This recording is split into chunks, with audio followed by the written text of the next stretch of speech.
Hi, everyone. Welcome back to In Her Words. And today we have an amazing guest. We always have amazing guests, but this one is very special because she is the Senior Vice President of Development at Center Drive Media. And in her career, she has worked on shows like MTV's Catfish and also two-time Emmy nominated show How Do I Look, which was one of my favorite shows, just by the way. And she also co-produced, her and I have this in common. She co-produced a documentary called the Empowerment Project, Ordinary Women Doing Extraordinary Things. Except for she has an Emmy. I mean, she was nominated for an Emmy for it. I don't have an Emmy nomination. And she is the executive producer of the new docu-series on Paramount Plus called 11 Minutes, which tells a story about the Route 91 Harvest Festival, which happened in 2017. Welcome to our show, Ashley. So good to be here. Thank you so much for having me. Thank you for telling your story with us. So, Ashley, I just wanted to find out, as an executive producer and someone who's behind the scenes, how important was it for you, as well as being a survivor at such a tragic, historic event? How was it important? Why was it important for you to tell this story? Absolutely. As a survivor, I got to watch the story unfold in the days and years to come. And as those year markers kind of kept coming by, it seemed like it was talked about a little less every single year. And, there's a whole lot of us that this is a night we will never forget. And it felt in some ways that were people taking the time to remember this anymore? Or had we just moved on to the next hard headline? And then as a storyteller, I felt like the point of view that went most widely explored was that of the worst person there. And it really bummed me out because that is not the history I remember. When days get dark, the history I remember is, as I was running out of that field, getting to bear witness to some of the most incredible accounts of humanity I ever believe I will have the privilege to do. People not just helping each other, but putting their lives on the line to do so. It was absolutely incredible and remains inspiring to me. And those were the stories I really wanted to focus on as we came close to this 5-year marker. That is really incredible and amazing, because when you research or try to look up, I mean, it happened for us also in the world as something that was very tragic, and we watched it, but it was, as you said, told on the shooter, and it was mainly focused on this man who did this horrible thing, which it was a very horrible thing that he did, and so many people lost their lives and some were injured, and all of their lives are impacted forever. So why, as Storm Warren says, that being a storyteller, it's such a heavy weight to tell this story. Was it a bit triggering for you to go back and try to reaccount this, because it's a heavy story? Yeah, I always loved that line from Stormy, and I'm so glad that we decided to start the piece there because it felt like a lot of my own personal perspective as well. It's a lot of weight to take on something like this. It is, yes, my story. It is Stormy's story, but it also belongs to thousands of other people, and so there's a lot of pressure there. But I think for me, mental health care was crucial in this journey. I have gone to therapy since the event. And as I started to dive heavier into this project, I absolutely continued doing that. I also was really privileged to get to go to an incredible retreat at Onsite in Nashville with 25 other survivors to do a bit more intensive therapy. I really wanted to do everything I could to use the old airplane adage here, put your own mask on first before you help other people on the plane.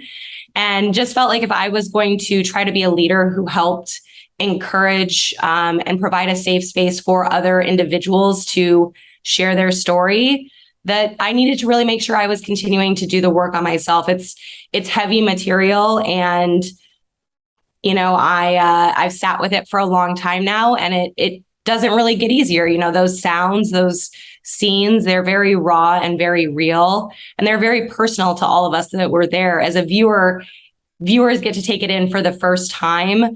As an outside perspective, this was going to be reliving it for myself and so many other people. So yeah, I not only encourage mental health care for myself, but I've said to other people who have said, gosh, I don't think I can watch it. Then they shouldn't. They really, anything anyone on this earth can do to protect their own peace, that is what I support. I think it's something that's really important to watch because, it affected so many people's lives.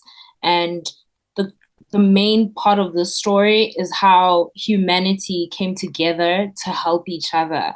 Can you tell us about seeing that and experiencing that for yourself, being there, and how it looked like, without giving away too much, obviously? Absolutely. That has been the through line. We've probably been in development in the project, for close to 3 years by the time it was all done. And that was the consistent through line from day one. Was we wanted to show the light that was in the darkness. Yes, we wanted to tell the story, but we wanted that to be our absolute emphasis, because it was everything from first responders and medical professionals who are trained to do this to everyday people just figuring it out along the way and doing the best they could to help their neighbor.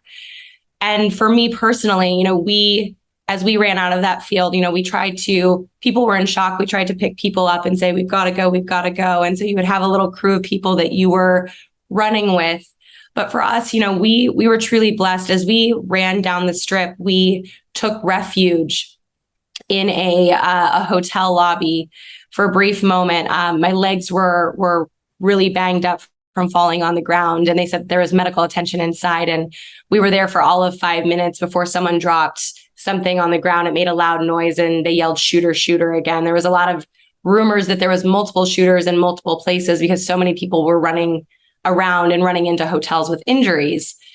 And so when that happened, we ran up the stairs and we threw ourselves on top of two strangers' cars and begged them to let us inside. And God bless Ben and Jackie, who are no longer strangers to us. They let us in their backseat, and we all drove off the strip that night. And they drove us about 3.5 hours closer to home, and then we Ubered home from there. But it's things like that. They could have seen us bloody, scared, dirty, and shocked. They were checking into a hotel. They had no idea what was going on the other side of the strip. And instead, they offered their backseat to two people who probably to them looked absolutely nuts at the time, and were gracious enough to do that. And that's just a minimal story compared to the things that viewers will get to see in 11 minutes. It's everything from people who went back into that scene multiple times to help get people out of there, to driving people in their personal vehicles, to utilizing wheelbarrows and pieces of fence as backboards to get people safely off the field. It's really an incredible. It's 4 hours of it, the most incredible accounts of humanity that I think anyone could ever hear. It's really special to see the way that people showed up for each other that night, and now the connections that they have forever because of it. That's the beauty in the 4th episode. I won't spoil too much there, but I never like to play favorites, but episode 4, she's my favorite. Okay. episode 4, and that's the one to look out for. Yes, it's a hard watch, right? Because it was a hard event. But once you get to episode 4, it starts on the morning of October 2nd, and it's an exhale, and it's where everyone you got to meet in the piece is today, and the beauty of the family that they found. And it's going to make me cry all over again. Yeah, I think I just saw a bit of it and I was like Mhm. crying and I was like, oh, this is so hard for me because I mean, as you said, like as the viewer, we experience it for an hour and it's like, oh my gosh, this affects me. But there are actual people involved in this that have to live with it after the effects of this event. And please, can you tell me what happens? You spoke about October 2nd in the fourth episode. What happens after the events and now it's your life has to carry on and you're no longer the same, as some of the police officers had said that they're not going to be the same after they got out that elevator to get the shooter. Yeah, it is really something that they say trauma in general shifts your DNA. It's that big in your life. And another wise survivor friend once said to me, we woke up on October 1st, one person, and we woke up October 2nd, another, sort of this rebirth, if you will. And I found that really to be true. I just got back from Las Vegas yesterday. I was there for the 5-year anniversary, and believe it or not, a group of survivors put on a country music festival, and hundreds of us got together and stood with the same crowd listening to great country music and sort of created this new beautiful moment. And you looked around and you saw all of these people whose lives were forever changed, who are some of the most wonderfully resilient, brave, kind people I've ever gotten to meet. Just a strength that is unimaginable. And even though it changes you and it becomes a part of you, it does also inform this sort of wild gratitude and light for life. I don't think there is one person you will meet who went through this or who has gone through something like this who wouldn't tell you that it is the truest reminder that life is short and you don't know when it's going to be up.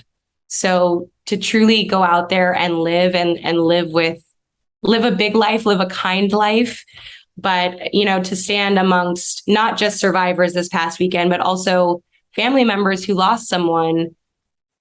In some ways, for me personally, it doesn't matter how hard a day seems. Who am I to spite the miracle that I got? I know other people didn't receive that miracle, and it is my duty to live and live big and remember and tell stories to remember on their behalf. That's truly amazing. I know one of the survivors, she had cancer for 10 years and she went to the event and she actually got shot in the face. And that wasn't the first episode, so I'm not giving away. But for those who haven't watched, Natalie's talked about it before, so don't worry, you're not giving it away.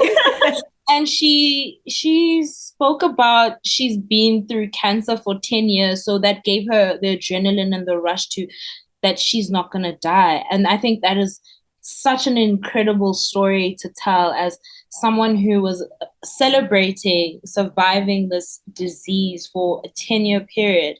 And then you're in this tragic moment where you were like, okay, probably I should give up and roll over at this point, but she still had that drive and the fight to carry on and make sure that she lives another day. I think those are the stories that are important, and putting those stories to faces as humans is just you and your team have given us the viewers so much inspiration, because every day in life we care about the nonsensical things and the shallow things and stuff like that. But that's what, at the end of the day, while you're still here, is what really matters. That's right. And, I remember hearing Natalie's story through someone else for the first time. And they said, you've got to talk to her. You've got to talk to her. And I remember thinking prior to speaking with her for the first time, gosh, how do you get dealt this hand of cards in life? Like, gosh, darn it, and I think I anticipated to enter that conversation and to hear a sad story. And there are part of Natalie's story that are absolutely devastating. But that woman chooses hope so hard that you cannot, I've never met one person who's left talking to her with a guttural feeling of sadness. You leave with this wild inspiration and drive of, my goodness, if this, look at what this woman has conquered, and it inspires you to know that you can conquer more. And so I love that. But I think as well, you know, I'm so glad you mentioned putting faces to the event. I think for me, when I saw mass shootings in our news, those were things that happened to people somewhere out there. They were scary things that happened on the news, but did I think they were going to be a part of my story? If I really drove down, did I think that? No. You know, I prayed for those people, and then I marched on with my life. And the truth is sadly, none of us are exempt from this evil. Mm-hmm. And I wanted people to know it doesn't just happen to people on the news. It happens to Natalie's and Ashley's and Sean's and Claudia's, and to really give people a narrative that they could come into so that they could feel some of this. You know, I think, again, we read about it a lot, but we hadn't seen something that was immersive like this. And I really appreciated what Matthew McConaughey and his wife Camilla talked about when they spoke after Uvalde. You know, as they held those shoes, they said, we've got to stop turning away. We've got to stop just moving on to the next hard thing. And in some ways, on this 5-year anniversary, around this time period, it felt crucial to me to not just have it be one little side story on the news, but as all of these people, you know, who can't forget this night are going through this again, because that's what it is. This year marker is that it really saddles people again with the memory. And, you know, it's, you know, I think we can all agree as we look at these headlines, there's some things that need to change out there. And it's not just our responsibility as survivors to hold this memory. As long as this keeps happening, it's everybody's responsibility, because we got to all work, whether it's, working on better mental health care access for our country, or diving into gun law reform, and or, just being a kinder person. I tell everybody that's what you can do today, right now. People who feel loved and seen don't commit mass acts of violence, I believe. So be a better neighbor. That's at all of our fingertips. But I think it was really important to bring this back up to the world, and for us all to rally around this memory, and hopefully let us inspire us to make some changes. And thank you for that. But now we at the 5-year anniversary of this mass shooting, and there are survivors of it. How can I help, or the next person out there help those survivors? Absolutely. I think if I've learned anything, it's that a lot of people out there do want to talk about their story. They do want to talk about what happened there. And it's a bit of an unnerving thing to talk about with someone who wasn't there, because you almost feel like, oh gosh, I don't want to ruin your day. Like, it ruined my day. I don't want to ruin your day by telling you this story. But I think having the openness to allow people who want to share the ability to share, and those who don't want to share the opportunity to do that as well. I think it is everyone's story to do with it what they feel best. And as I said earlier, whatever protects their peace. But I think, for folks who are coming into contact with a survivor, just asking them, how they feel about it. Is it something they want to speak about? Or simply, as we say, survivor to survivor, when we meet each other, I'm so glad you're here. I'm just so glad you're here. It truly means the world. And I think in general, as I said, the other thing people can do is, on behalf of those who experience this, and certainly on behalf of the 58 lives lost and their families, be a kinder person, do a random act of kindness in honor of one of those people. I really, I think about the person who did this every day, and it's crazy, but my mind gets caught in, gosh, what if one person had said something different to him? that day? Would it have changed anything? I don't know the answer to that. And I don't want to put that power on, or that pressure, on anyone who came into contact with him that day. But I do think about that. And as I said, I do believe people in this life who feel loved and seen don't feel compelled to go do things like this. And so if you see someone having a bad day, ask what's wrong. Do they need a hug or simply just a smile, or do they need to tell someone what's going on? Is there someone sitting alone, and can you go join them? Could you ask them a little bit about their life? Talk to the people on the airplane next to you. Maybe they're sitting in the worst day of their life and you just don't know because you haven't taken the time to ask. And we get so caught up in these things. Yes. We forget to look at the world around us, and some people use social media to say how they're feeling, but some don't. So I think, take a moment to look up from your phone, to put it away and look around at the beautiful human being sitting next to you and extend some kindness into their day. I promise you, at the very least, it is not going to hurt anything, but that little act of kindness might change everything. And that's a power that we all have at our fingertips right now. Thank you so much for being a human being. Thank you. Thank you. I try. But I think a lot of the times, because, we are so caught up in individualism and being the best we can be, and careers and millionaires and billionaires, and we want to achieve all of that we forget that as human beings, we are centered around community. We grow within community, and that's what helps us survive, having community. And these people who do these things are people who lack probably community.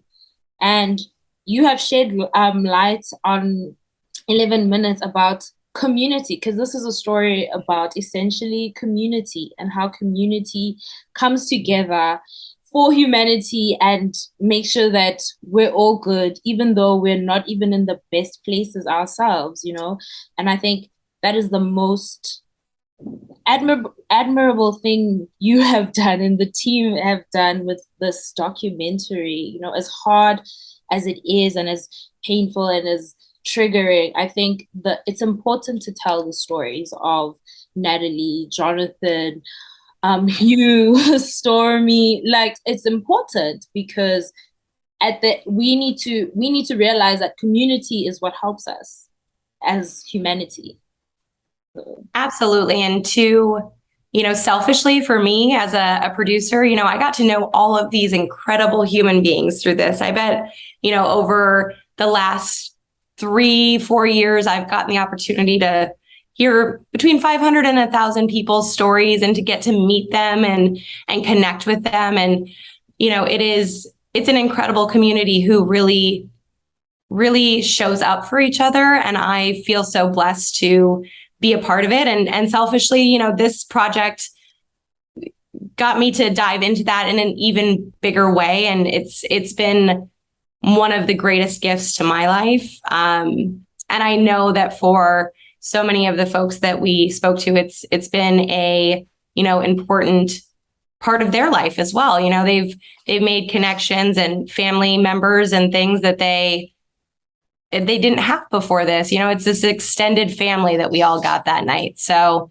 it's beautiful. And I have to shout out Paramount Plus, because they really allowed us to, our executives at See It Now Studios really allowed us to share that last part of the story, that final part. They didn't ask us to end on the dramatic area, which I think oftentimes in media, that's what that's the place in the story where we often end.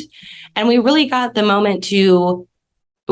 time to take a moment to be sensitive and tell about that human connection that came from this, sort of the beauty that was in the ashes that night. And I think it's just incredible that we were allowed the opportunity to share that piece of the puzzle.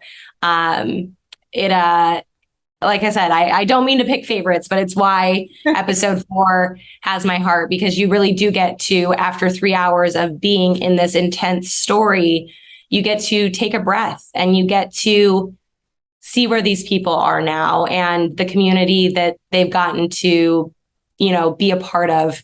And that's really special to me because it's the truth. It's the truth. Like I said, I just got back from Vegas from being around hundreds of these folks, and it was absolutely beautiful. And it's amazing that all of you can still come together and celebrate, music and country music and what you went there and what you love, and be able to, because a lot of people will be like, oh, I'm never doing that again.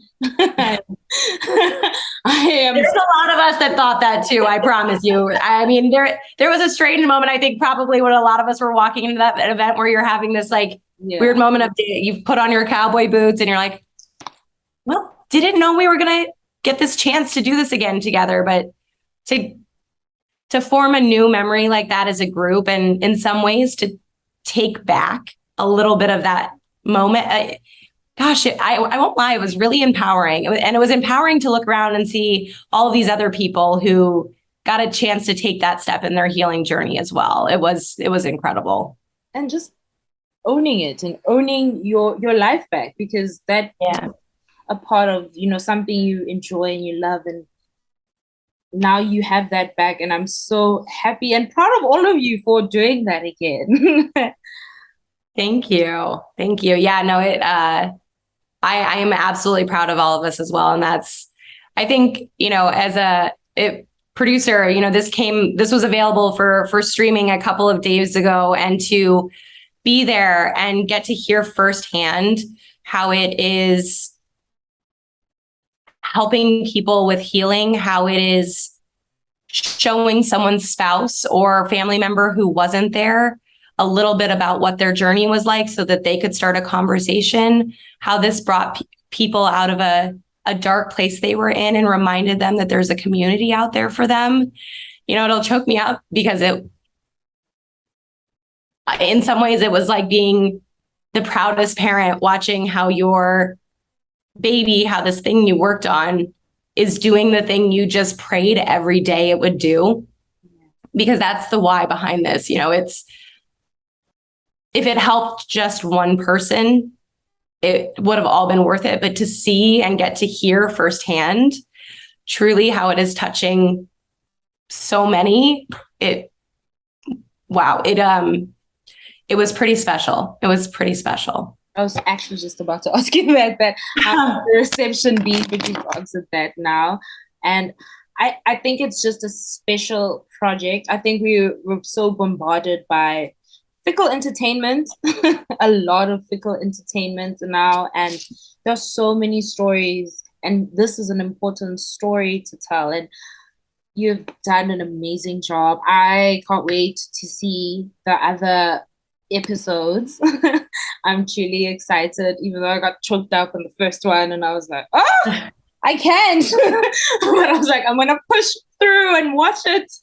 But it was really, truly, and you just get attached to these people and their stories, and it's a great thing to be attached to people who want to help people and who have helped people, instead of, I don't know, reality stars. I don't know.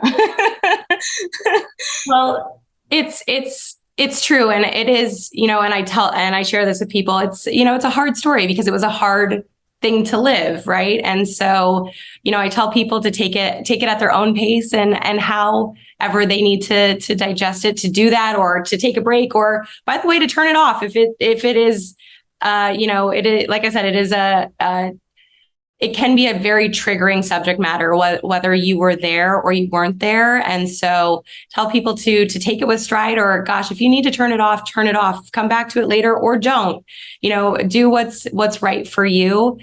But I also think, for me as well, that was one of the coolest parts about getting to be a part. It was one of the coolest parts about getting to create the piece is, I think a lot of people were mishandled by the media at first. When this is really raw in the hours and days to follow, you don't really even know if you're at a place to want to share your story or how you want to share it. Mm-hmm. And for me, it was crucial to be a part of every part of this process, not just as a producer, but primarily as a survivor, so that I knew that the people that were coming to share their story felt 100% like that's something that they wanted to do. And that when they were on set, that there was someone who was going to be there to make sure that that space was safe, that their story was held with integrity, and truly that they were surrounded by love. You know, that there was someone there that didn't know everything that they had been through, but did know a little bit about it.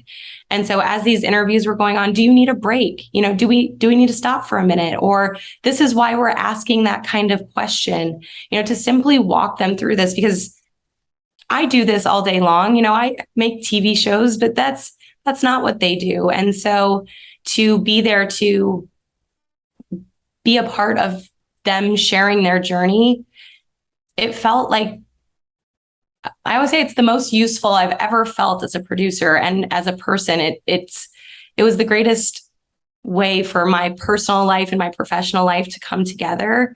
And I hope it was a great gift to them, but it was truly a wonderful gift to me as a survivor who chose to be a producer as well. Ashley, I just want to give you so much, my hat off to you. And thank you so much for sharing this on the docu-series and sharing it with us and our listeners and the people that are going to watch this. It's been such a pleasure to have you on In Her Words. Any last words you'd like to share with our viewers? No, it's been so nice to chat with you. Thank you so much for inviting me to be a part of this. And to everyone listening, I hope if you feel like you are in the space to do so, that you will check out 11 Minutes, now streaming on Paramount Plus. It is the story of the light that was in the darkness on October 1st, 2017. And, you know, it was just my absolute supreme privilege to get to share some of the stories that have deeply inspired me with you. And I do promise that if you give it a chance and take a swing at watching it, that you absolutely will leave with a little bit of the inspiration that I've gotten to take with me. Thank you so much, Ashley. Absolutely. Thank you. Thank you.